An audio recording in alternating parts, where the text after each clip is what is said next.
Okay, the audio for this video should start with a little bit of a delay. I've had a little issue trying to get the audio recording to join up, but I've managed to tag on this little audio recording at the beginning, so hopefully the proper video should start shortly. Right, okay, so I think this should be recording. I apologise for any music in the background or weird noises. I've had a little test of my microphone and this is about as good as I can get it. And the music, I have no idea how to switch it off on this software, so I just chose something that's a little bit more calming, I suppose. So I just wanted to talk through a project report, which is one from the Butterfly Conservation Trust. So I've got the summary page here, but if I scroll up to the top, you should see the South East Woodlands project by the Butterfly Conservation. I will upload this onto Moodle so that you can have a little look through it yourselves. I just wanted to talk through the project to highlight some of the features in terms of project management. So looking at this summary page, this is page 5 of the document. I'll just talk through the bullet points and sort of highlight particular features. So between 2007 and 2011, we've got here that the project was running. So that's a sort of 4-year project, and this final report was published in 2012. So this is a finalised project closed down. And the aim was to halt decline of woodland butterflies and moths using sustainable woodland management practices on a landscape scale, so working across the whole of South East England. Now, in terms of conservation projects, more and more frequently now, conservation projects are landscape scale. So previously they used to be much more local, and this was facilitated in particular by the fact that a lot of conservation organisations are very much county based. So the Woodland Trusts are a very good example of this. Sorry, the Wildlife Trust, not the Woodland Trust. So you have, Yorkshire Wildlife Trust, you have Staffordshire Wildlife Trust, Cheshire Wildlife Trust, and so on. But now, more frequently, conservation organisations are realising that landscape scale conservation is a much better practice. So quite a lot of projects are less local now than they used to be. So they had full-time project officers, and they performed training and advisory events, delivering to more than 6,800 people. So they've reached a lot of people, including land managers, volunteers, and the wider public, to get them involved in the project. They've given advice on habitat management on 188 sites across South East England, which covers more than 9,000 hectares of woodland, with nearly 80% of those site managers accepting the management advice that was given and then implementing new management practices to benefit the butterflies and moths. Why the other 20% also didn't, I'm sure the project report potentially goes into later on, but there can be a variety of reasons for that. So as long as conservation activities don't impede on current management objectives, so if the woodland is being managed for a particular purpose, as long as the management practices don't conflict with the overall management objectives, then most project managers wouldn't find very much resistance to altering management practices. They've highlighted that they use a range of funding mechanisms to support woodland management.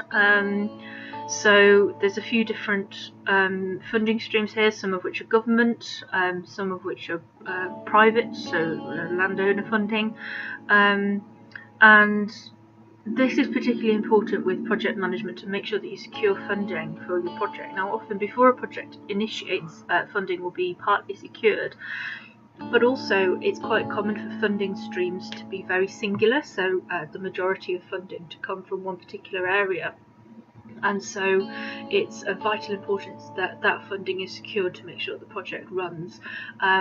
Sometimes projects will continue to try to find funding in order to continue, so perhaps funding is available for 2 years, but then further funding needs to be found to continue the project for a further 2 years, or so on. So funding is a key issue here with regards to project management.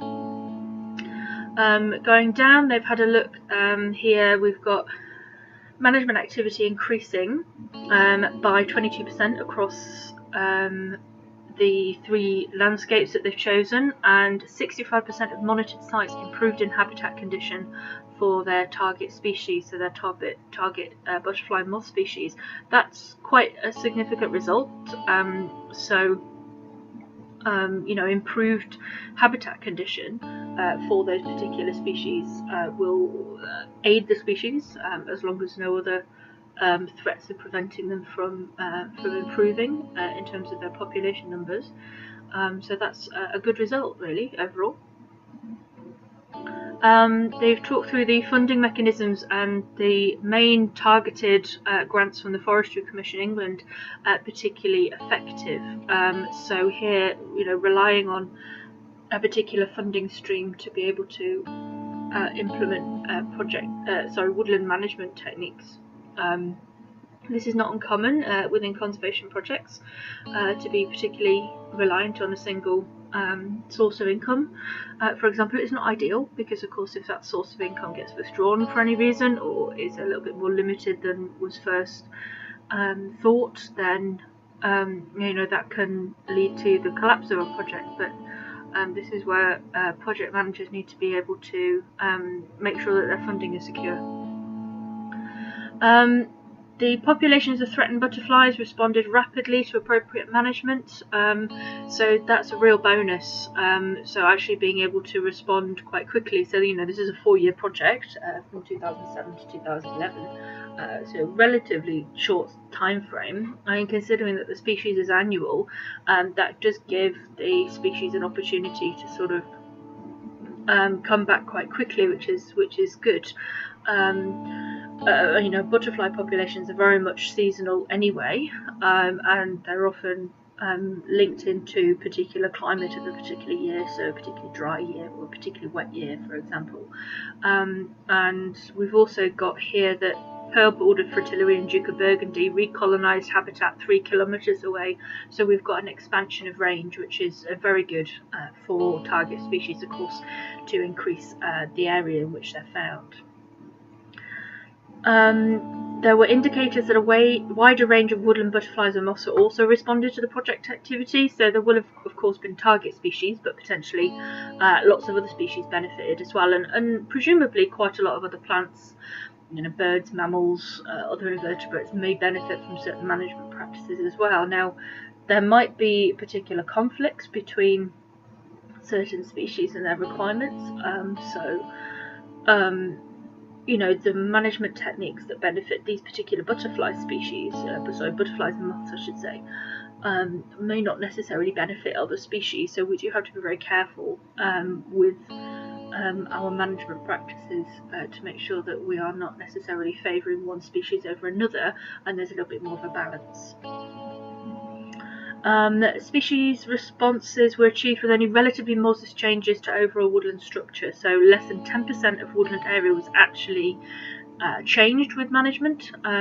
So they've not necessarily changed the management practices across the whole woodland. I think what they appear to have done is opened up some areas of creating glades or creating woodland brides within woodlands, which changes the structure and opens up the woodland to a lot more light, a lot more plant biodiversity often as well, which can benefit a lot of butterfly and moth species.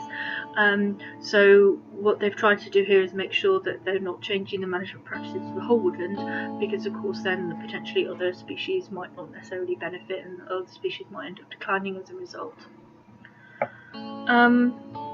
Project success involved a collaboration with a number of partner organisations, notably the Forestry Commission, of course, their main source of funding. So it's quite good that cross organisation collaboration can work in this way. And of key importance, of course, is the involvement of skilled volunteers. So 1,000 days of volunteer work put into this project.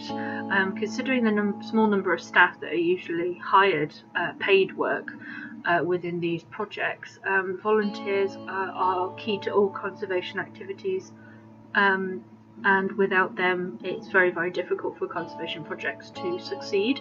But also they're highlighting here that the ongoing involvement of volunteers beyond the project can also continue the good work of the project. So the management activities that have been put in place, they don't have to halt just because the project has stalled or run out of money. The volunteers can continue to work with these species within this area.